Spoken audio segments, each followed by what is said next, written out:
사랑하는 성도 여러분, 그리고 진리의 말씀을 사모하시는 모든 분들께 주님의 이름으로 문안드립니다. 오늘 우리는 신앙의 여정에서 가장 근본적인 질문 하나를 마주하려 합니다. 바로 그리스도인으로 산다는 것은 과연 무엇을 의미하는가 하는 것입니다. 이 말씀을 듣기 시작하시기 전에 혹시 이 메시지가 누군가에게 큰 힘과 위로가 될 것이라는 마음이 드신다면 주저하지 마시고 이 영상을 공유해 주십시오. 여러분의 작은 나눔이 하나님의 은혜를 전하는 귀한 통로가 될 수 있습니다. 또한 구독과 좋아요를 통해 저희가 계속해서 믿음을 굳건히 하는 콘텐츠를 만드는데 큰 힘을 보태주실 수 있습니다. 이 채널을 통해 주님의 말씀을 나누는 모든 분들의 삶에 하나님의 평강이 가득하기를 기도합니다. 자, 그럼 시작하겠습니다. 우리가 그리스도인의 삶에 대해 이야기할 때 많은 사람들이 그것을 일종의 도덕적 자기 수양이나 윤리적인 삶의 방식으로 오해하곤 합니다. 데일 카네기의 인간관계론처럼 더 나은 사람이 되기 위한 자기개발의 한 형태로 여기거나 혹은 그저 착하게 살려는 노력의 일환으로 생각하기도 합니다. 하지만 성경이 말하는 그리스도인의 삶은 본질적으로 초자연적인 삶입니다. 여기서 초자연적이라는 말에 오해가 없어야 합니다.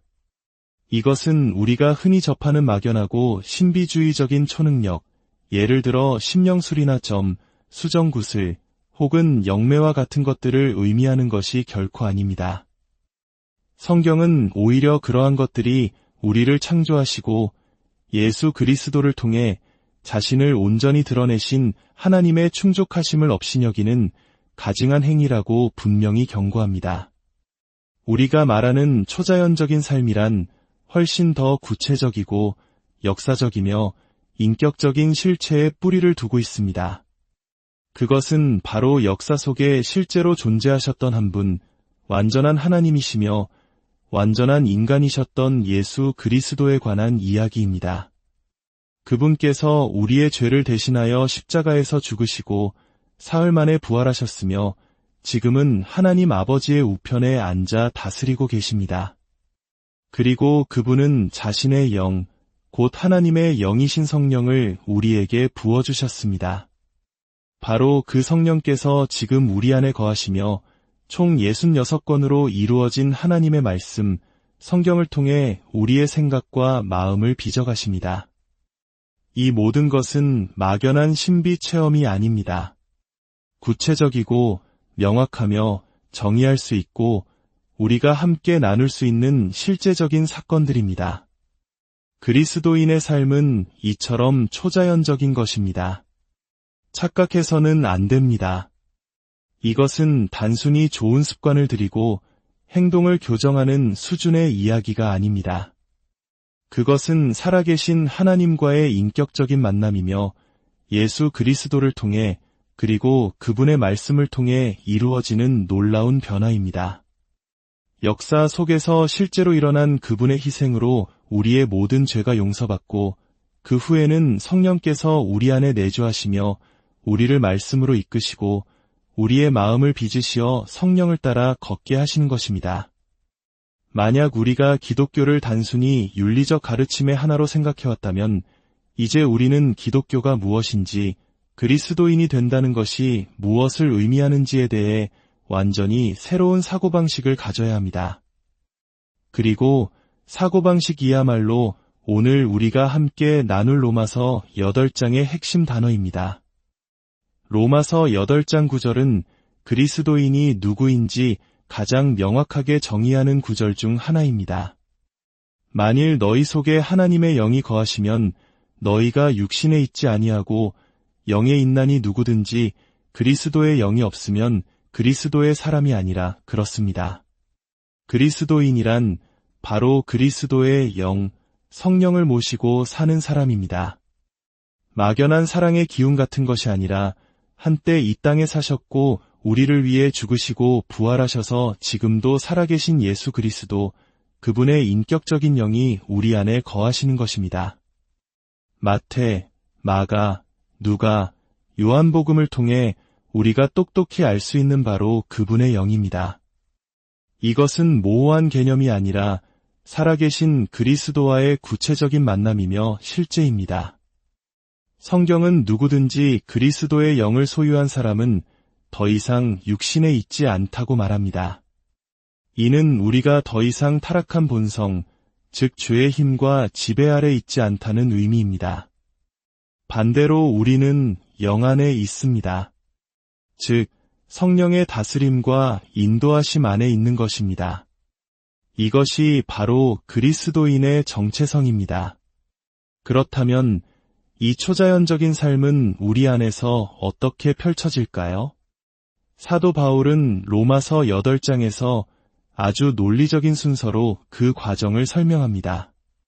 첫째, 이 모든 것의 궁극적인 목표는 율법의 의로운 요구가 우리 안에서 이루어지게 하려는 것입니다.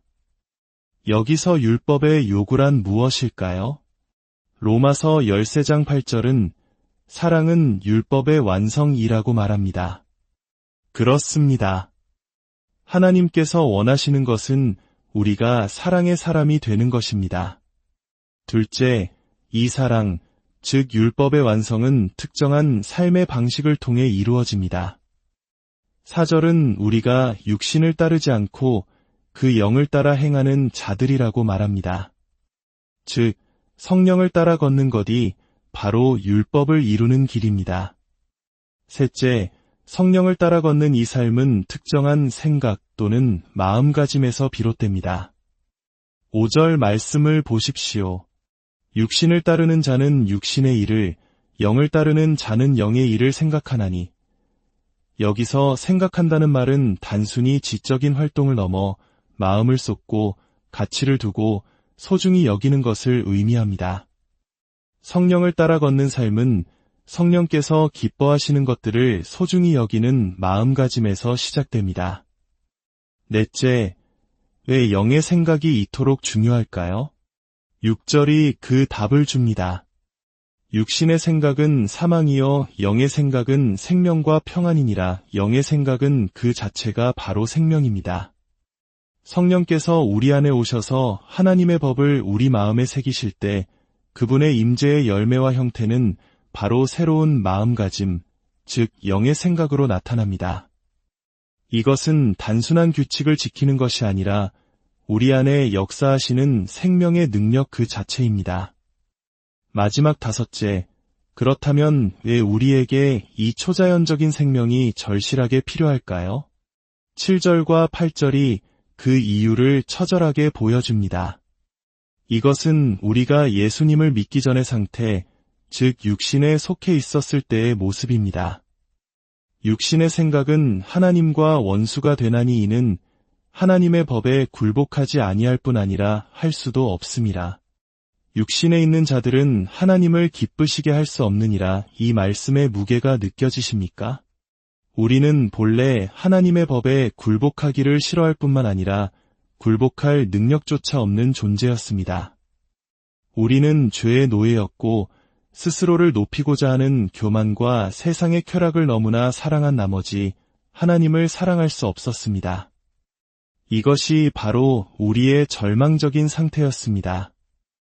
그런데 바로 그 지점에서 기적이 일어납니다. 스스로는 하나님을 기쁘시게 할 수도 그분의 법을 사랑할 수도 없었던 우리에게 성령께서 찾아오십니다. 그분은 우리의 반역적인 마음을 제거하시고 하나님의 법을 우리 마음에 새겨주십니다.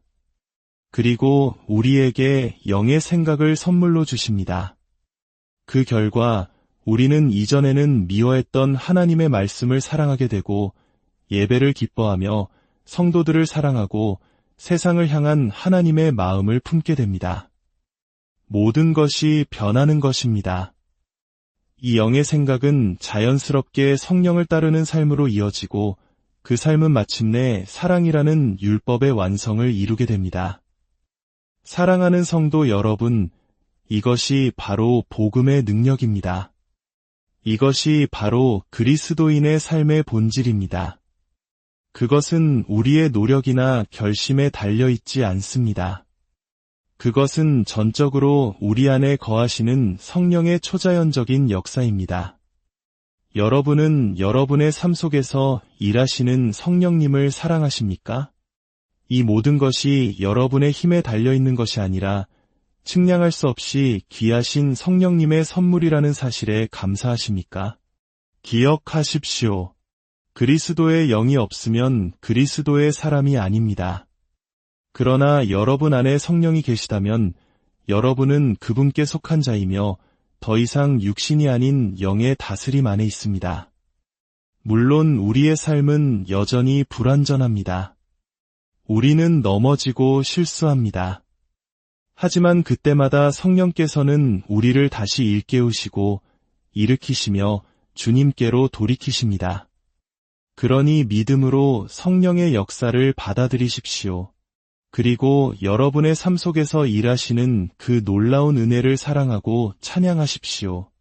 함께 기도하겠습니다. 거룩하신 하나님 아버지, 우리 안에 성령을 보내주시어 육신의 생각이 아닌 영의 생각을 품게 하시니 감사합니다. 그 생명의 능력을 힘입어 날마다 성령을 따라 행하게 하시고 마침내 사랑이라는 율법의 요구를 이루는 삶을 살게 하여 주시옵소서. 지금은 비록 불완전하지만 장차 주님 앞에서 온전하게 될 그날을 소망하며 나아갑니다.